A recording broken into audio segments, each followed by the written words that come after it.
liberty and justice for all. Call the meeting to order. First order of business is the minutes, Resolution 25-170, to accept the minutes of October 1st, 2025. Second. Discussion? Being none, all in favor? Abstaining. Abstaining. One abstention. Thank you.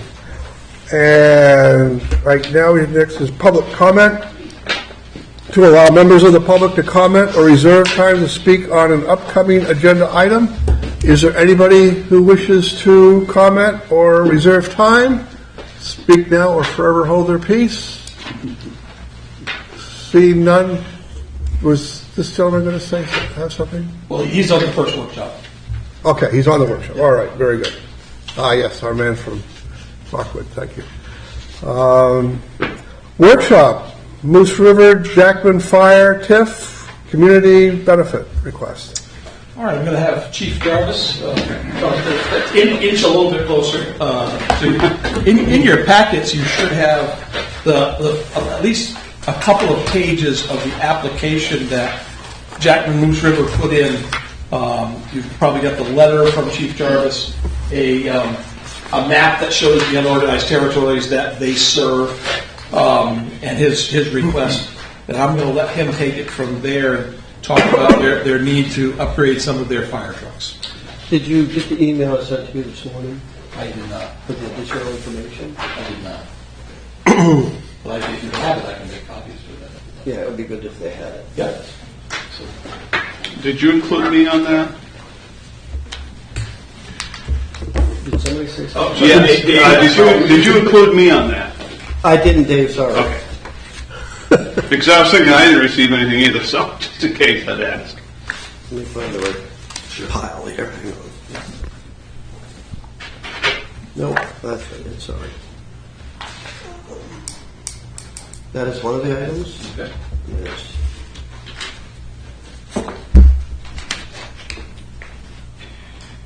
Let's find it here somewhere. There we go. That one. And that one. Install. Stall. Have all of you had the chance to read the TIF application or the information in it? Okay, what Tim wanted to make copies was further supporting information related to that, more information that I collected, including a spreadsheet that shows that a number of calls we've had over the years and how many are in the UTs and what UTs we cover. And so if you want to wait just a minute for him to bring that into you and look at it, we can do that. If there's any questions until then, I can answer them. Well, actually, I have a question.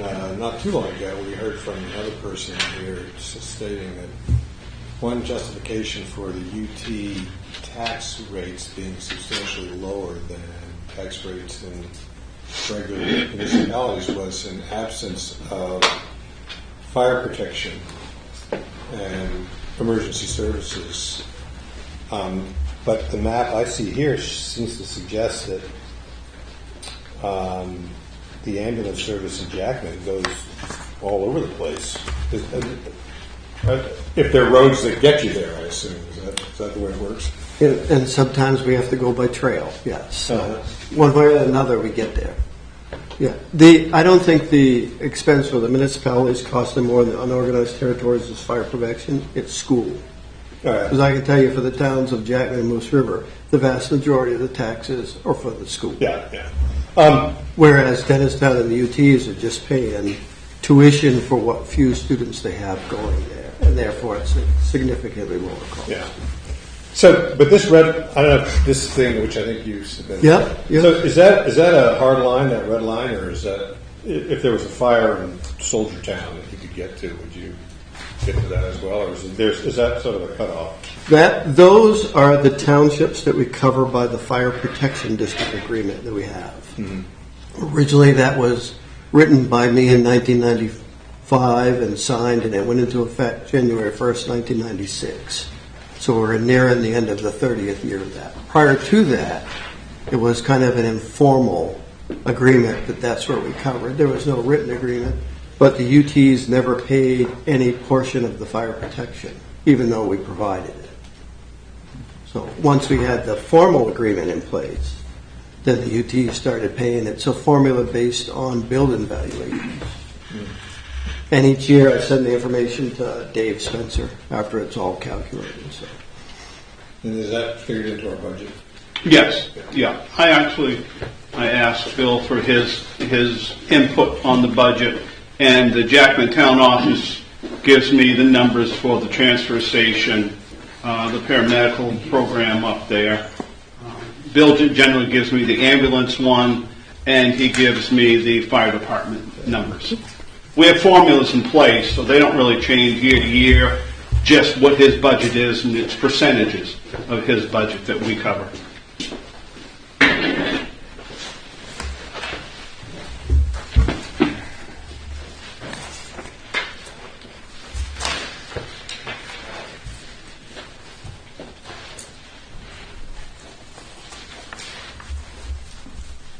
David, have we ever established a truck replacement for the UTs?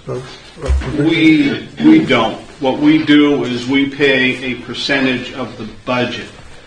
Last year, or maybe it was the year before, they were going to replace their ambulance. So they gave me an estimated cost, and my share was around $30,000, the UT share. So I budgeted for that. And when they got their new ambulance, I gave them our share of that cost. So that's generally the way that's worked.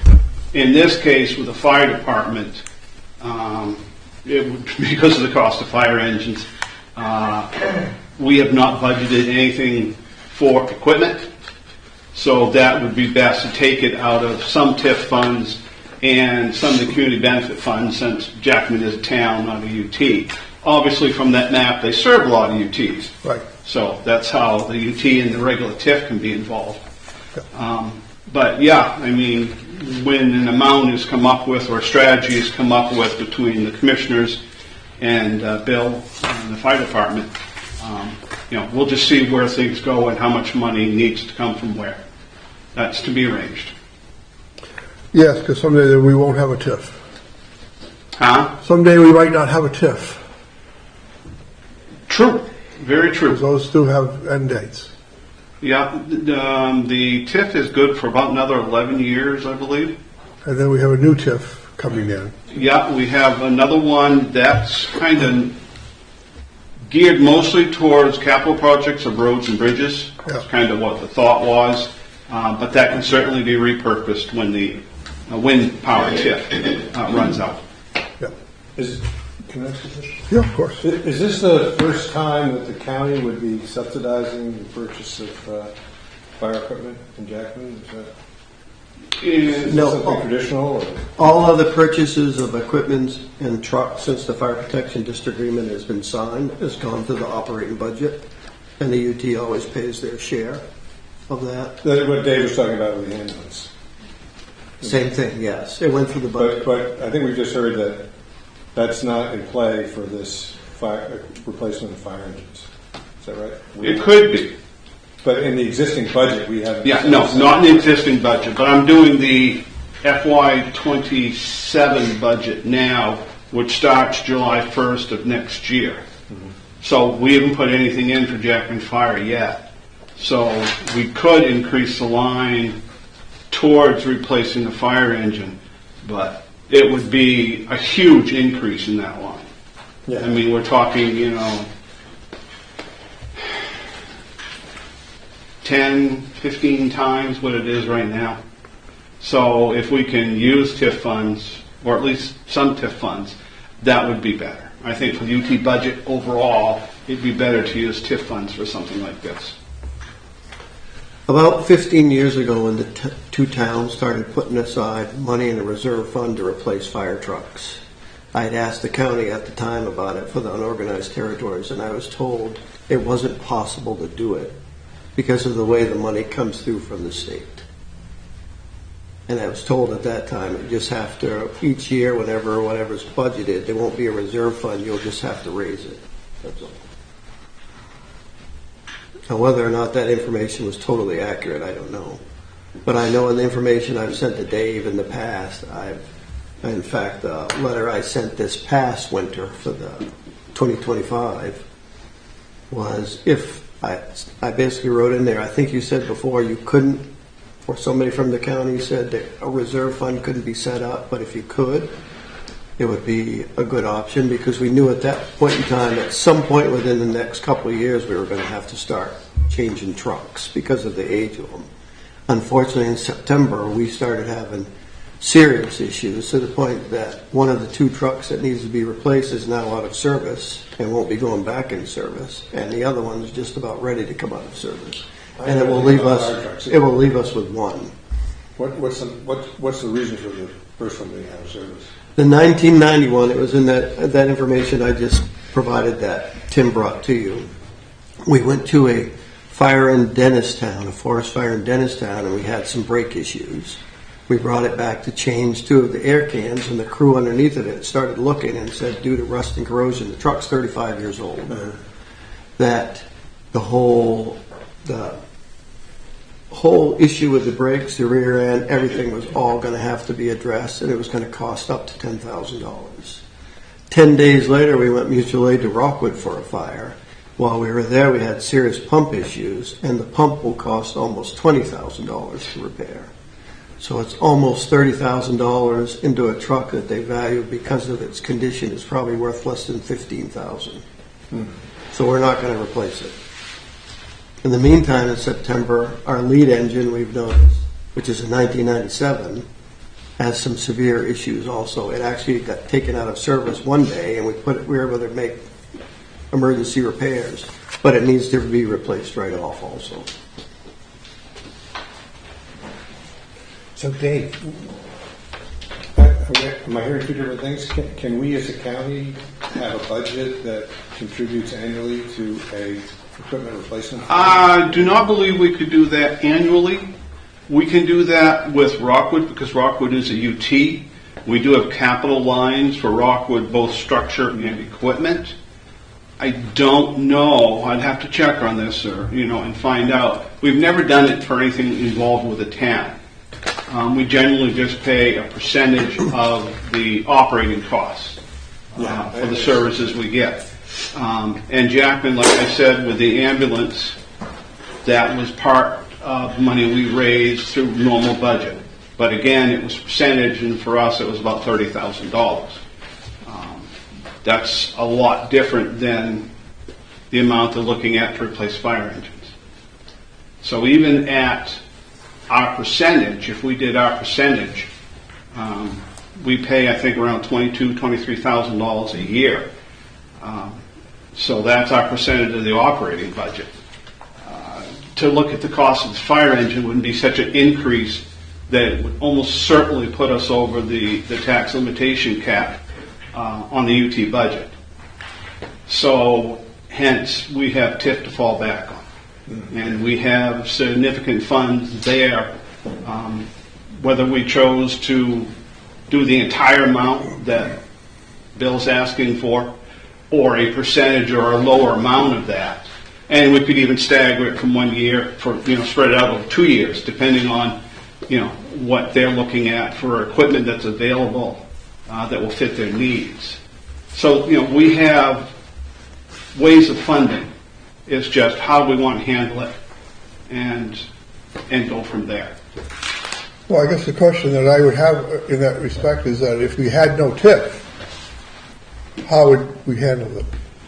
We could probably budget an increase, certainly.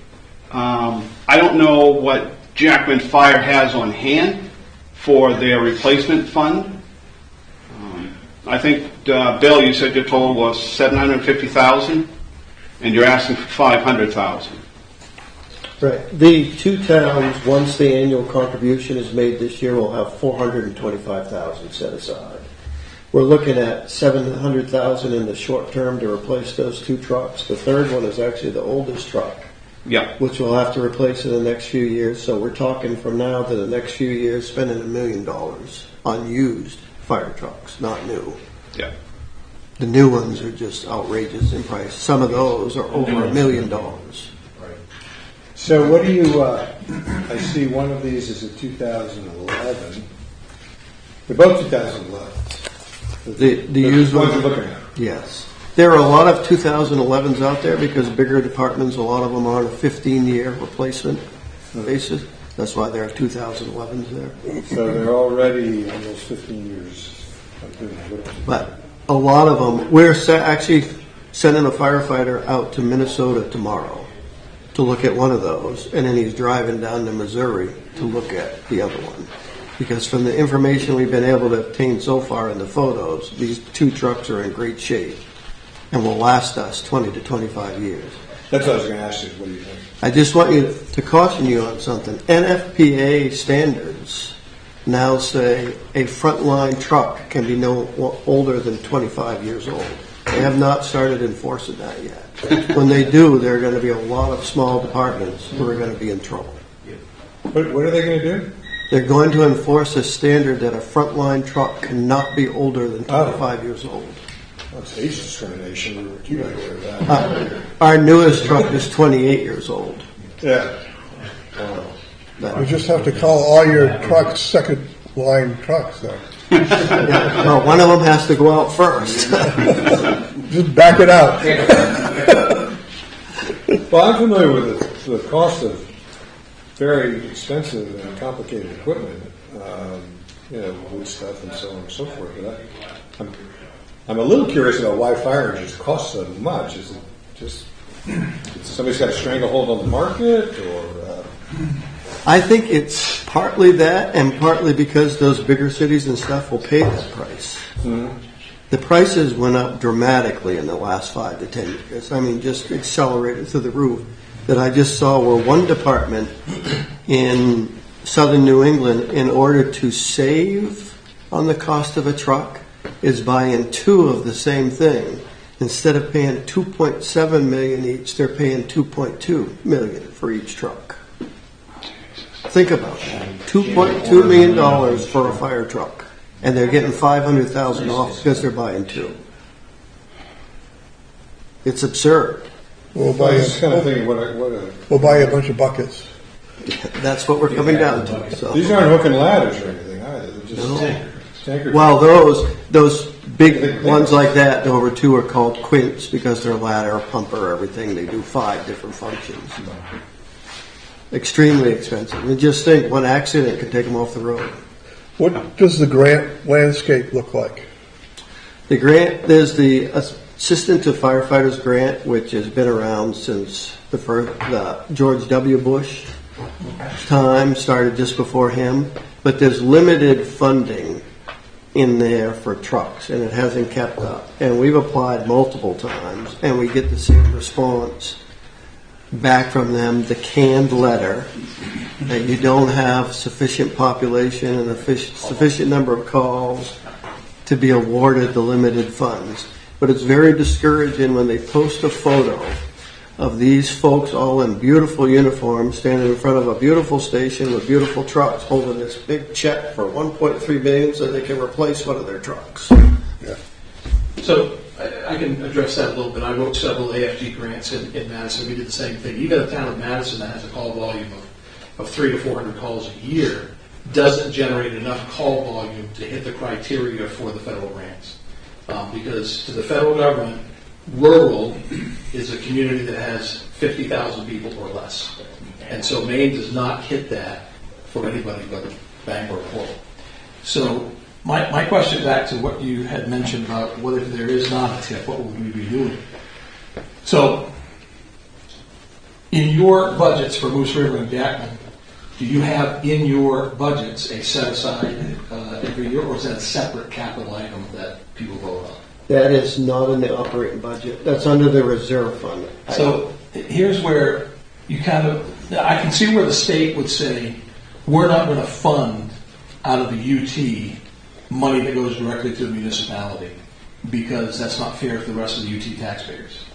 However, if we can justify that 30 to 40% of the calls that they respond to are in the UT, and we have traditionally paid about 30% of the UT, of your budget out of the UT funds. If you added a small capital line into your operating budget, that is one way that we could offset that, because you and other 15 other fire departments that we contract with in the UT? It's probably about 8. Okay. So, I mean, this is not going to be the last request that you're going to get, because whether we have TIF money or not, the reality is right now you do. And you can buy more groomers, or you could buy some public safety.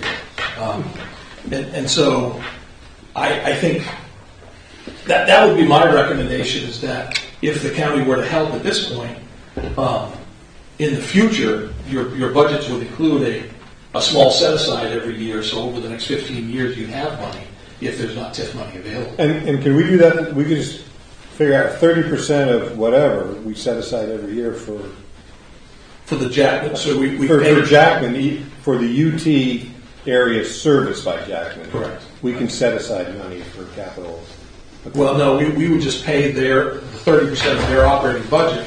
If their operating budget allowed for them to have a set aside in it for future purchases, we pay a third of that. Yeah, okay. as it goes down the road. And then we would have to hold that. You'd have to put it over there. You'd have to, yeah. And I think you mentioned 15 years ago when I think the two towns got together, Jackman and Moose River. You said that it How about 51 years ago? so what did you mention? You said about 15 years ago you asked and were told no. About 15 years ago when we started setting reserve funds aside in Jackman Moose River, we asked Dennistown also. Okay. I had requested of the county, and I was told that the county couldn't do it because of the way the property taxes come through from the city. Right. Right. And that's That's probably what I was told. that's probably at the legislative level where they approve all the UT budgets. And that still seems to hold. Right. But I think your solution fits. Yeah.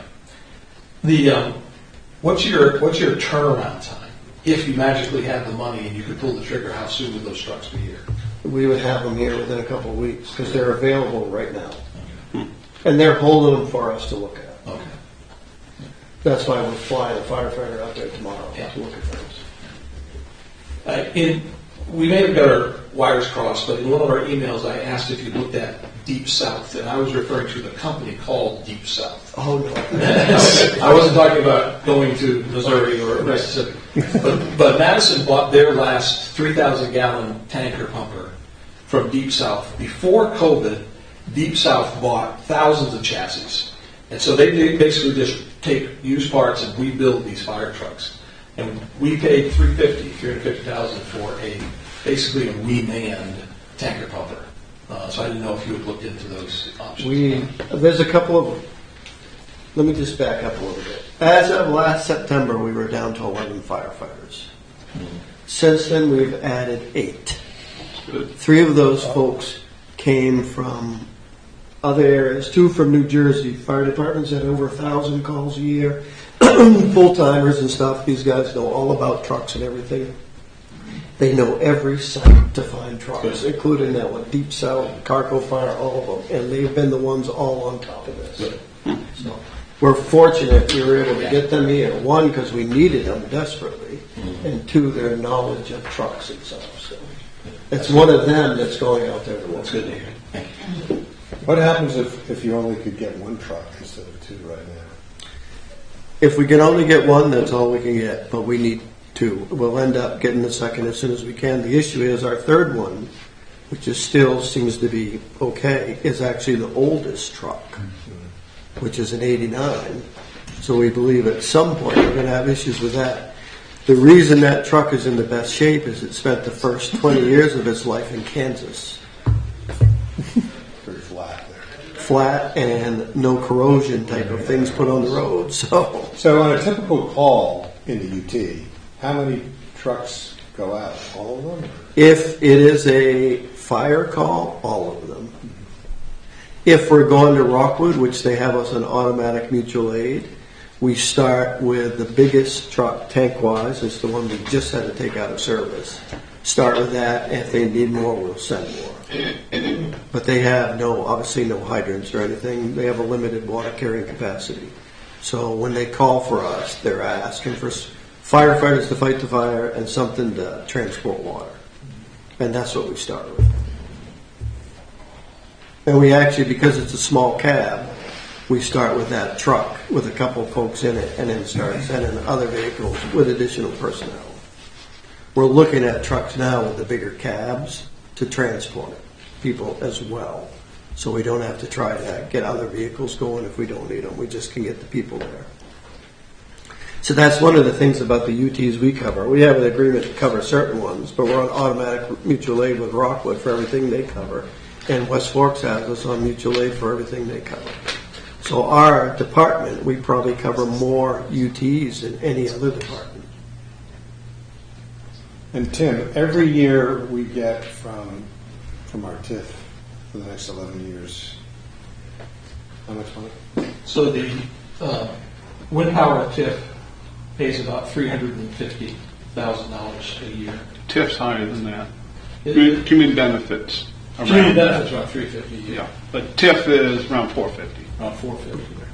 And the latest TIF that we just got on the power corridor this year, because of the values, is about $450,000.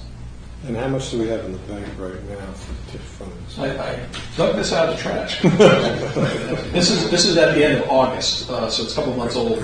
But you've got about 750 in community, or 700 in community benefits, 600 in the TIF reserve, and you get the first payment of $200,000 from the corridor TIF. So between those three, you've got about 1.5 million. So the next step would be you and Dave work together with a formula that makes sense to put some numbers on a piece of paper for the next meeting. Yeah. Because I think we could split it between community benefit and TIF.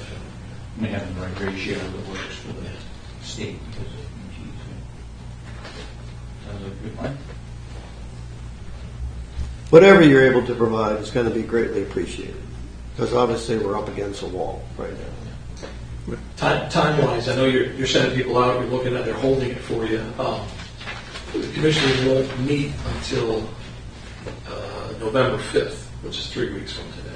Yep. Are you able to hold on that long for a definitive answer? Because of the reserve funds we have, we know we can do a definite yes on one of the trucks Right. anyways. The second one, we believe that the interest we're showing, if we put down a deposit, we'll probably be able to hold the second. Thank you. Sounds good. Thank you. Okay, so no further questions or comments. We can move on to discuss scheduling a caucus of municipal officers to select a District 2 commissioner. And I just want to say thank you. I was just going to say thank you for coming And in. thank you very much. You're very welcome. We appreciate it, and we'll be working on it with you. Okay, thank you. I appreciate it. So in your package, I put together a little one-pager on caucuses, so that you know exactly what we're talking about in District 2. It's Anson, Madison, Mercer, New Portland, Smithfield, Starks, Highland Plantation, Lexington, Concord, and the Northwest and Central UT. For a person to be eligible, they simply have to be a registered voter in one of those communities. And so we all understand that whenever you do post a caucus, whoever is appointed will serve pretty much all of 2026. But there's going to be a special election in November of 26. So if that person appointed wants to continue, they have to take out papers next summer and They count papers in January. return the papers by. They have to return the papers before June 1st. Right. Okay. So that's. And then that's just a two-year term until we get back on the regular. If they win that seat, then they would serve the last 2 years, get back on a staggered term for the commission.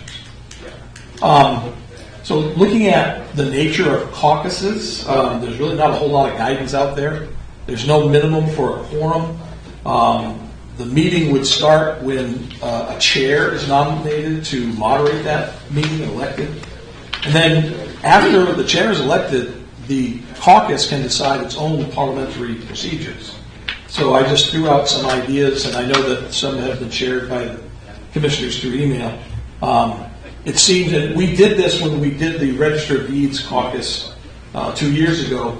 we did a one town, one vote format. Yeah. And I look back at my notes, and we had 13 towns participate in that process. I have heard from a number of people. I've reached out to others who I either haven't heard back from or have told me thanks but no thanks. We do have two people of interest, and I did put Janet's letter on your desks there. So that's from Janet White. Janet White is right behind you. Right there. Yeah. So I think she's doing a needlepoint of, I am. of the commissioners' meeting. So if you go long enough, she'll be done, and she'll have to. Or she'll just needle us. I did speak with Paul Frederick, who reached out to me. Paul ran for this position 10 years ago against SIP. Paul's a retired selectman from Starks.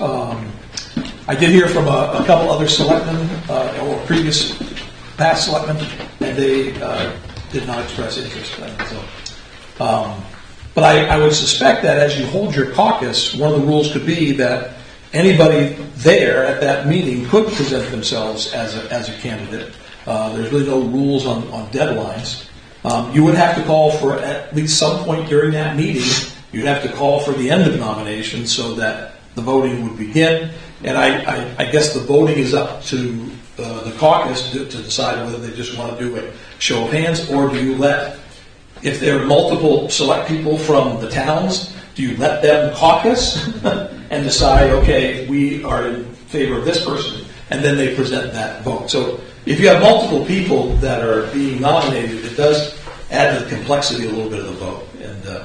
And I'm sure you could consider just doing a roll call or a secret ballot. So, and I ran across Davida, the local Devon's Justice, this morning at a legislative breakfast, and she'll be available to swear in the person whenever they are nominated or affirmed to the office. Good. Well, we've got a plan. Yeah, I like what you've written down here, Tim, about the people that are interested, and they're going to make their interest known, that they actually show up, and maybe we could have a short period of time where they say why they want to do it, or maybe it's unnecessary, but an opportunity to do so. Yeah. And then we would nominate. So, Yeah. I mean, somebody might show up that we go, no one's going to nominate this person. So, we would have a nomination process to kind of finalize the number of candidates. Yeah. And then I think we should have. I mean, we as a group would want to caucus because we're going to have to get one vote out of the four of us. So, Right. right? Yeah. So same with the whole Madison board should they get one vote too. So, what are your thoughts on the date? Because I would like to give, good notice to all of the towns. We've had an article published in the newspaper. That's where some people responded. I did send out a notice of the vacancy to all the towns, and so that's where other people responded. But likewise, we probably need to have a good amount of public notice for the caucus itself. And I will try to do my due diligence to just reach out to the towns to say, confirm that they're coming, or at least a representative is coming. If we had it immediately after our next county commissioner meeting on November 5th, would that be not enough time? It's 21 days from today. I lean much more towards at least 30. At least 30 days? 30 days. Yeah. Okay. Yeah. So We could have it then on the 19th. I mean, I'm just thinking right after our meeting, we just segue into it. You could post it at 5 o'clock or something like that. And that would be the 19th, which would be more than 30 days from today. So that would be in the ballpark, unless we want to come in on a separate day.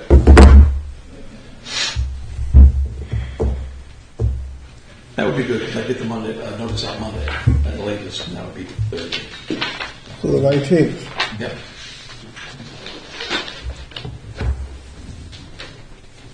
Right after our meeting. So I'll schedule it for 5 yeah. and see how that works. We'll ensure a light agenda. I try every meeting to ensure a light agenda. Sometimes it works. Well, Okay. depends on how long John's in. So So we will set that date at our resolution 25-171 when we get there. Correct, thank you. All right. And moving along then to schedule a visit Lake Moxie Road. So at the last meeting, there was interest expressed in doing a site visit. I did reach out to Ben Toll, and he said he'd be glad to show you around up there. And I did try to get some answers to some of the questions. Commissioner Alsop asked questions about does a operator need a valid driver's license to operate on a public road? What about liability insurance? And the short answers are no, you don't need a license. But interestingly enough, if the person's driver's license has been suspended for any reason, they can't operate an ATV on a public road. And then liability insurance, it's not required by law, but with the cost of many side-by-sides, people are just, it seems to make sense to carry the liability insurance. And then Commissioner Seekins had asked about third-party risk assessments. I did reach out to a couple of engineering firms. One said they wouldn't touch it with a 10-foot pole. And the other is Deergo Engineering down in Fairfield, Jim Lord. We work with Jim quite a bit in Madison and here in the county. He would be interested. He said, let me put it together with my traffic engineers and see what they come up with. And I was trying to get him to gauge me a ballpark cost, because if you're asking a third party to do something, the next step is this a cost that the county would bear, or is this a cost that the applicant would bear to have this risk assessment done? Now, again, that being said, most engineering companies are going to be pretty risk adverse, and so their assessment's going to be pretty conservative in that regard. So I got the answers to the questions, I think. I'm just looking for direction. Do you want to try to do a site visit of this? Or? I blasted on an email. I think the quick resolution of this is, without spending a lot of time, is let's get the trail fixed.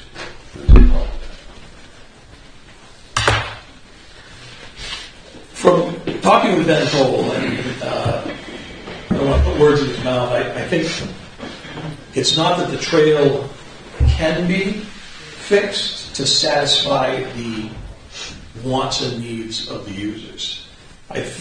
Part of their concern is if they have a camp and they have their ATV and they're right on Lake Moxie Road, to get on the trail, they may have to put that ATV on a trailer and drive it 2 miles to a parking area, then get on the trail.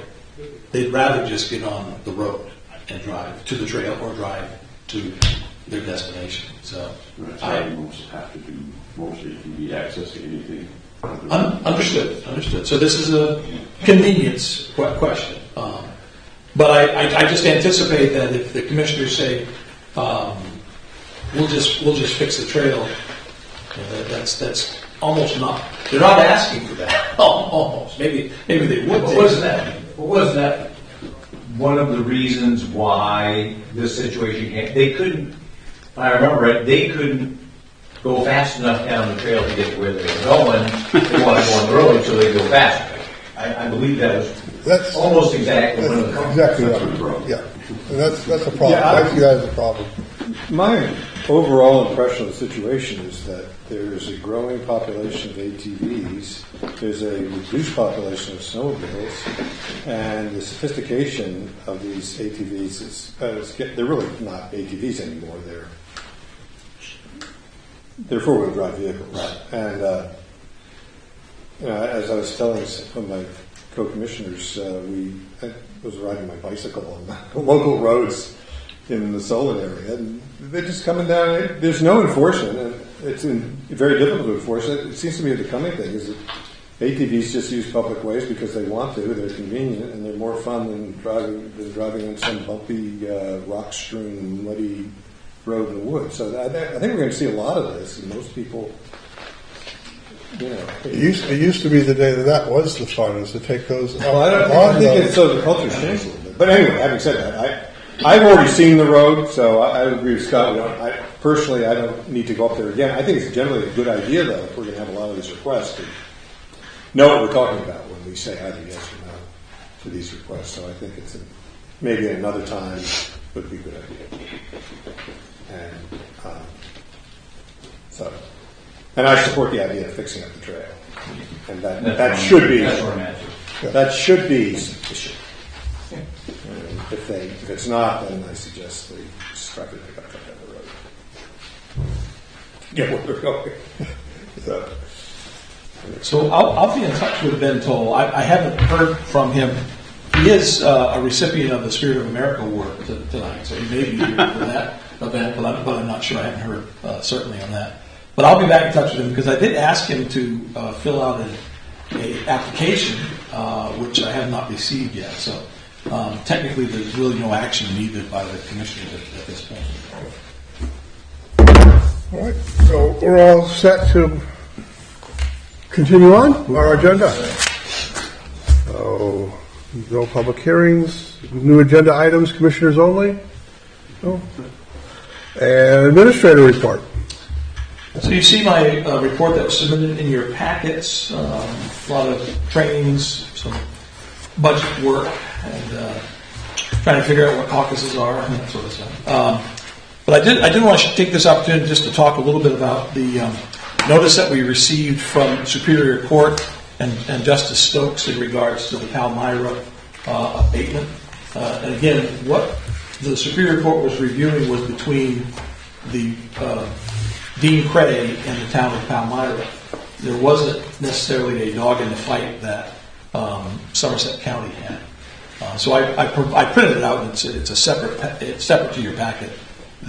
Essentially the decision by the judge to vacate the county's decision. So the reason I bring this up now is I'm kind of looking for a little direction. There are 4 other Palmyra abatements that we received that we have expressed all of them that we will deal with them pending the outcome of this judge's decision.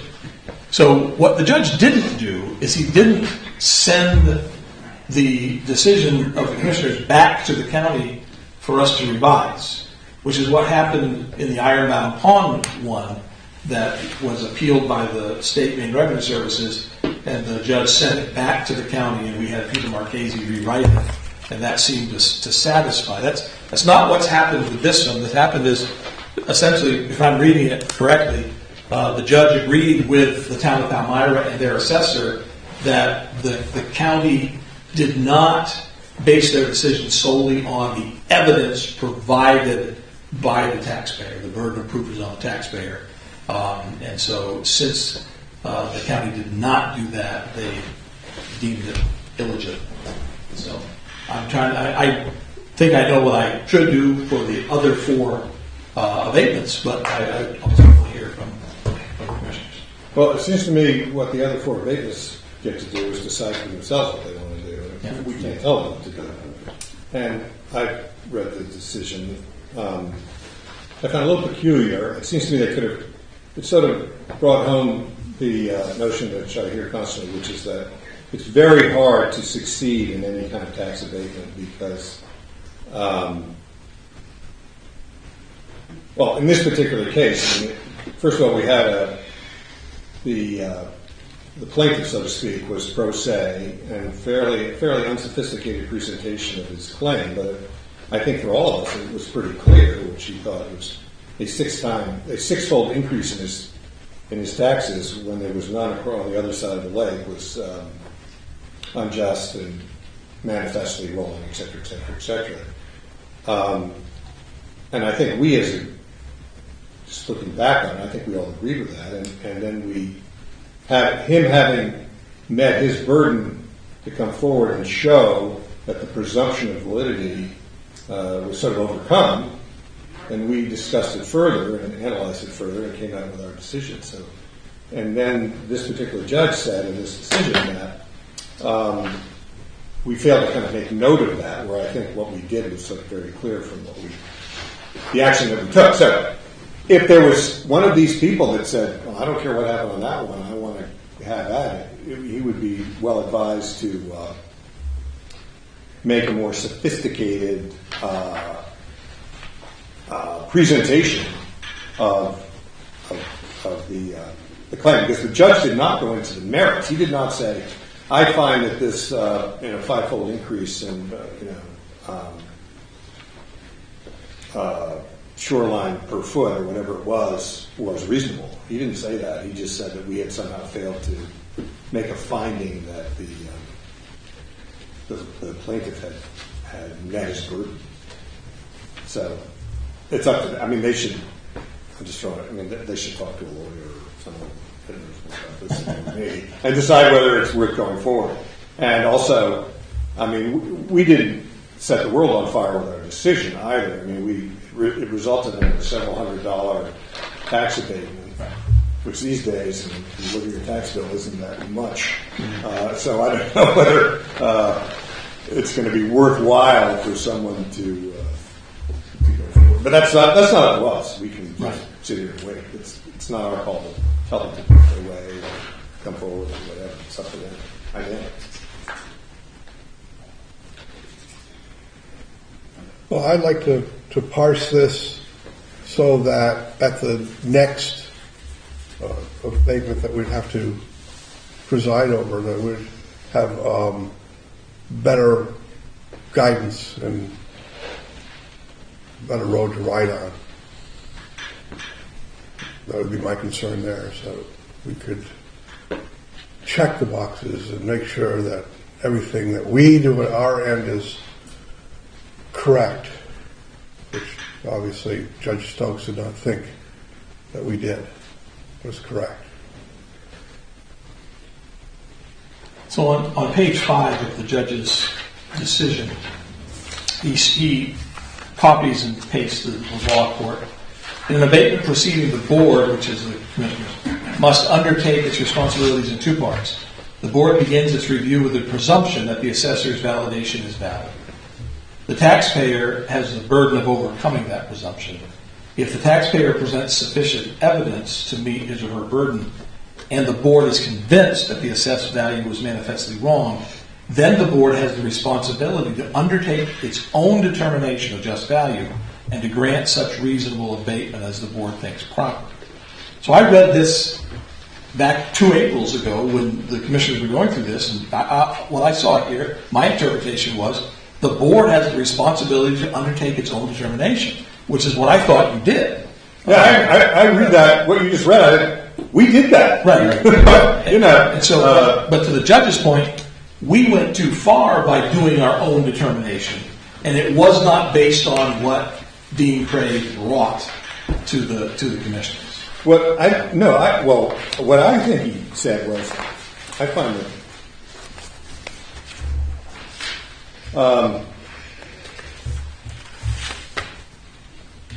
Indeed, the board never mentioned the presumption of validity, never mentioned whether it found the taxpayer's evidence sufficiently credible to meet its burden of proof. So I think if we rewrote the decision and made those mentions, it would be indistinguishable from the procedure that you just read. So So what I am trying to be careful to walk this fine line is when people call the office and ask to submit an appeal of an abatement request that was denied, they're looking for guidance and advice.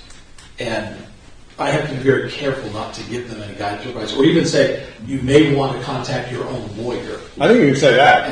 And prepare this, because I just don't think that we and myself are in a position to guide people through this, because clearly the way I interpreted this is not the same way the judge interpreted this. And so I think, like you said, Commissioner, it's probably worth it to notify the 4 other Palmyra residents of this decision, send them the decision, which I assume is public information, and let them read it for themselves and decide how they want to carry forward. On that note, I just received a call today from someone in the unorganized territory that wants to appeal their abatement that was requested to the UT. And from what he said, I said, did you talk to anybody at Maine Revenue? And they said, I did. but they said they're reviewing hundreds of abatements right now. Well, I Surprise. just emphasize that I don't think it's up to us to shut people down before they get here. I think if they want to proceed, that they have an absolute right to do so. And we let the chips fall where they may. I mean, I don't think we have a right to say, well, it's a waste of time, you shouldn't do it, or we're just not going to hear it, or any other negative. We're an open forum by statute to hear these complaints, and if people want to file their complaints, they get to do so. Right. That doesn't mean they're going to take a lot of time if it's a totally unmeritorious claim, but they do have a right to be here and make their case. I do think it's a good idea to, since all the four Palmyra people that have been on a kind of pause pending the decision here, we ought to give them we should say to them, we now have a decision, here it is, and you should think it over and act accordingly. We shouldn't be telling them, well, you're going to lose because this guy lost, or you're going No, I wouldn't. whatever. We shouldn't. But I would advise them that they need to, consider the cost of presenting a worthwhile case. Because when we went to that meeting up in Rockwood, there was a gentleman that stood up and just pointed right at Lisa Wynot and said, I had to go spend $2,500 to get an appraisal on my property to prove to you that the assessment was wrong, and you still denied my abatement. So people are mad about their taxes to begin with, and then they don't want to feel like they have to spend more money to defend themselves, even though the law says the burden of proof is on you. Well, I mean, that's the point I raised earlier, is that in this particular case, I think the abatement that we awarded was like $500 or $600 or something. $700, yeah. And if you're going to spend $10,000 for a lawyer proceeding, that's like 15 years of paying taxes. It's a decision they have to make, and Right. Okay. should be pretty honest about what they want to do. Thank you. Any other comments on that? I have one more thing on my report. Just a heads up on one of the items that's at the bottom of your resolutions is a letter of support. The West Forks Fire Department is not asking for any money from the county, but they are asking for a letter of support to put in a CDS, a congressionally directed spending request to Susan Collins' office. And Lloyd Trafton called me on this last week. So you may be thinking, okay, we just heard about a TIF request. Why isn't Jackman trying to get a CDS to pay for their fire trucks? Two reasons. They take years to be processed, and they pretty much only do brick and mortar. So that's that. If you ever ask why Jackman didn't ask for a CDS, just thought I'd throw that out. And that's all I have. And Patrick Dolan is shooting birds, so he's not. Oh, there. Yeah. Mike. If I could reserve my 15 seconds for just a second. Sarah just wanted to give a quick overview of some of the projects that she's been working on in the last few months. Wonderful. Sure.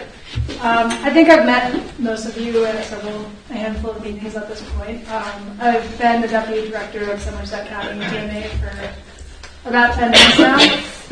And since coming on board, we've done a lot of things.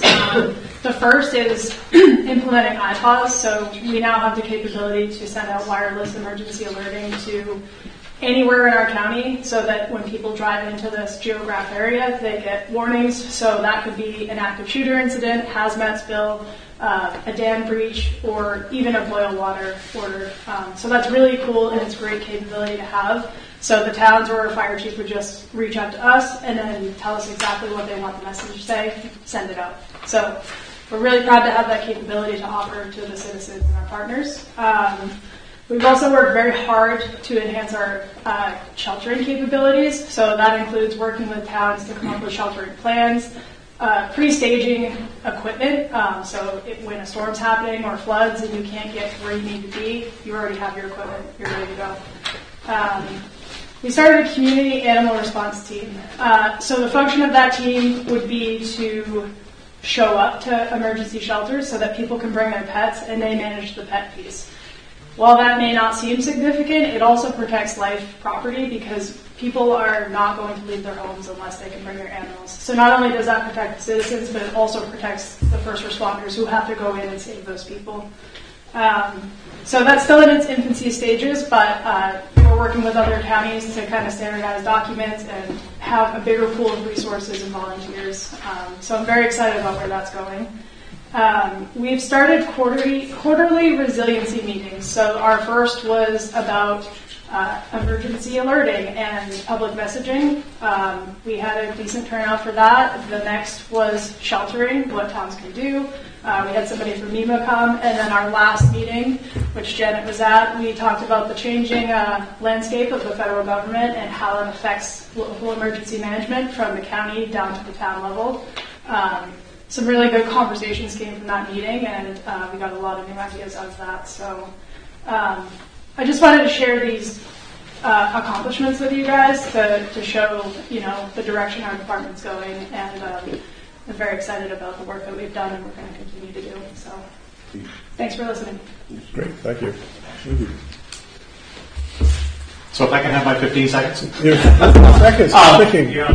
So 15 seconds is quick compared to the 25 years that I've been here. I just wanted to let you know, and I will give that to Tim. It is my intention to retire on January 10th. I appreciate all the support I've had from commissioners over the years. The faces at this table have changed many times. The faces at this table have changed. But I always felt when we sat down and had a real conversation that we kept the safety and the security of the residents and everybody in mind when we were coming up with a final decision. So I appreciate that. I look forward to the next few weeks working with Sarah, come up with a transition so that everything works smoothly come January 10th and everything is as seamless as possible. So thank you. Now, when you say you're going to retire January 10th, that will be at the end of the day? Yes. Yeah, making sure we get the whole day in there. Because what I'd like to propose and have on the agenda for our next meeting is that Sarah is appointed to be the manager, and that we put out, opened up the hiring for an assistant. And that way that Sarah would become manager as of the 11th. I would strongly recommend that you promote Sarah from within. She's been here almost a year. She came here with a couple of years' experience at Franklin. Hit the ground running, has done some great work in major projects that she's worked on, and has a very wide open whole community approach to where she wants to see things going. So, and I think it's definitely, especially with all the changes that she mentioned that we've discussed that potentially could be happening at the federal level and the state level, and as things come down to the local level, that's where we need to be having this conversation. So. And I've seen Sarah in action. She does a great job, all confidence. And I know that other people have seen her in action too and have reported good things. Appreciate that. Thank you. So, with that, is it possible to put out an advertisement immediately for an assistant, or do we have to wait? I don't see why not in this case, if it's the consensus of the commissioners that we move forward in this direction. And again, I support it as well. Because you have 3 weeks between the next meeting, and timing is of the essence to get that notice out. Yeah. So We have- I think we can start that with. Veterans Day and Thanksgiving and Christmas, Speak for Leanne. a lot of bumps. Leanne will take care of it tomorrow. Do we,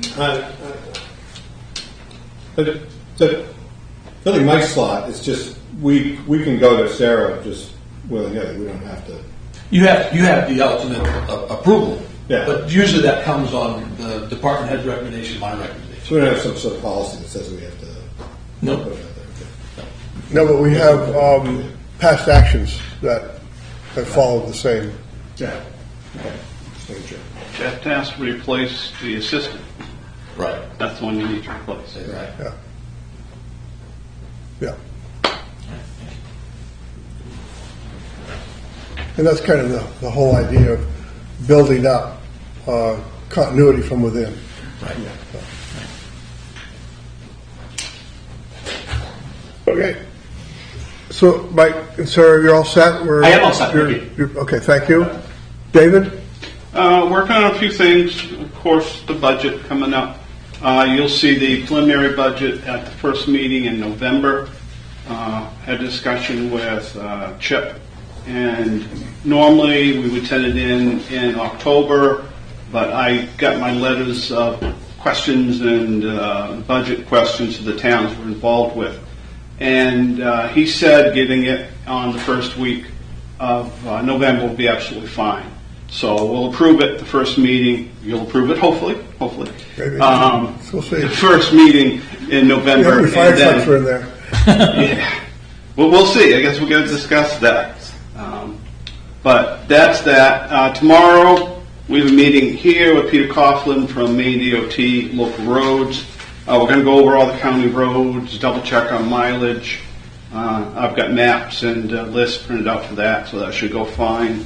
On Friday, we're meeting in Lexington with Eric Caldwood. He's an engineer, and his man is the bridge guy for DOT. So we're meeting at bridges in Lexington. We get reports on bridges every year now because they're getting bad enough condition that they give us yearly reports versus every 2 years. So we're going to get under it, see what work needs to be done. It's over Sandy Stream, if you're familiar with Lexington at all. It's a pretty long bridge. It's a good-sized bridge, and it's got quite a bit of rust and corrosion underneath it. So we've got to figure out what needs to be done and then find someone to do it. The bridge required a lot of work, and we have a very hard time getting anybody to agree to do it. We're going to do some of the minor stuff. We swept the surface, got it all clean of all the sand and debris, and we were going to come in and going to put rubber in all cracks and seal it up good so the stuff wasn't running through. Except the guy that does all the cracks in the road seals wouldn't do the bridge. We thought he was going to, but he didn't. So we're meeting anyway on Friday morning, and we'll go over that bridge and the one over Michael Stream, which is just kind of up around the corner on the back road also. I think that's going to come down to putting new guardrails on it. They're kind of hanging off the edge in a couple places. Normally, people that are hitting that bridge are going slow because it's kind of narrow, almost one lane. So it hasn't been an issue, but from the DOT standpoint, we need new guardrails. So we'll look at both bridges tomorrow on Friday. Is this on the Long Coast Dam Road? What? The bridge you were talking No, about? back road. It's off of the Long Falls Dam Road. Okay. Okay. Any questions, concerns? All set? Sheriff? As usual, patrol's been very busy, detectives have been very busy. Last week, ended a meeting up in Bingham with DA Maloney and Representative Crusoe, reference public safety, issues with juveniles, and we'll be continuing our work with that. Is there going to be anything introduced to the legislature that will help with enforcement of juveniles? So I believe in other meetings with Representative Crusoe, she is going to, it's an emergency session, but she is going to introduce a bill to give law enforcement a little more tools to deal with the juvenile crisis. Yeah. This is not just our area, it's statewide. It is statewide. And, yeah, was kind of concerned. Anything else? No, sir. All the vehicles are up to stuff and running well? Well, we have the vehicles. We're just in the queue to get them processed. It takes somewhat, because where we take the cars, it's not the only vehicles that are worked on. So I'm thinking between 4 to 6 weeks we'll have the vehicles on the road. Oh, good. And then we'll be in fairly good shape. Very good. And so, see any other department heads? Moving along, and finance is absent. No unfinished business. New business, Resolution 25-171, to set a date to caucus District 2 municipal officers to fill the commissioner vacancy for November 19th at 5 p.m. Second. Discussion. All in favor? Let's go. Resolution 25-172, to select a commissioner to represent the county in negotiations with collective bargaining units. I would nominate Commissioner Elsa. Second. Nomination and a second. Any further nominations? Seeing none. All in favor? You can vote for yourself. Thank you. Glad to do it. And I would just add for Commissioner Ossoff and Commissioner Seekins, I haven't mentioned this yet. It's, I believe the sheriff and the union has nailed down November 12th for the first initial meeting with the FOP. That is correct. Thank you. November I'll send 12th. out emails of a time and place, but most likely we'll be here. Okay. Very good. So you've got your first assignment coming right up. Okay. Resolution 25-173, to approve the commissioner's mileage for the first quarter of FY 26. Second. Discussion? All in favor? Thank you.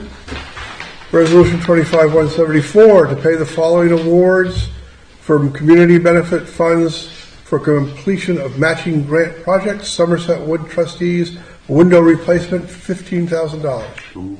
Second. Discussion? All in favor? To go.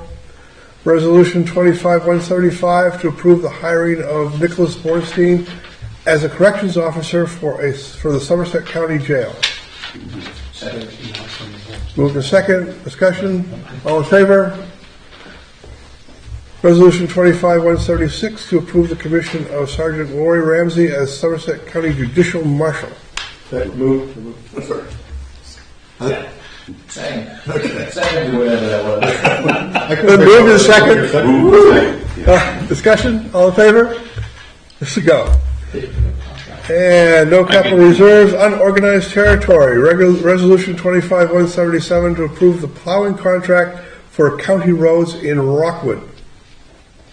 So moved. Discussion? All in favor? So go. And Resolution 25-178, to authorize a letter of support for the West Forks Fire Department. So moved. Second. Moved to second. Discussion? All in favor? To go. Thank you. Warrants. Resolution 25-179, to approve the treasurer's warrant for general fund, Somerset County Jail, and unorganized territories for a total amount of $435,551.79. Second. Moved to second. Discussion? All in favor? And that's the go. Miscellaneous discussion items, commissioners only. I have one little thing which I should have brought up earlier, and I had suggested this. On the ATV issues, where our district attorney's office by statute is supposed to provide us some legal services, I would like you to invite one of our bright and very intelligent assistant district attorneys who are upstairs to join us at a meeting and give us a brief presentation of the sort of interface of ATVs and motor vehicle laws as they pertain to public roads. Because I just have a few questions, and I thought it'd be interesting to hear from them on this subject, because they deal with it every day. I'll give them notice. I think we'd all appreciate that too. I know I would like to do that.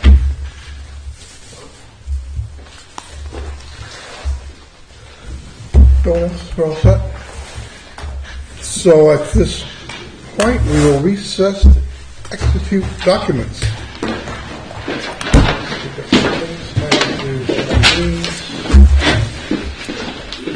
Thank you for coming. Sheriff, you forgot your document? Oh, yeah. You realize that. Yeah, probably when I get up there. Yeah. The thing for the force. This is what we used to call earmark. Forgive me for not staying for the American Spirit Awards, but I gotta get home. Thank you for coming, we appreciate it. I came to support Marilyn Golden Corner. I hope this didn't discourage you.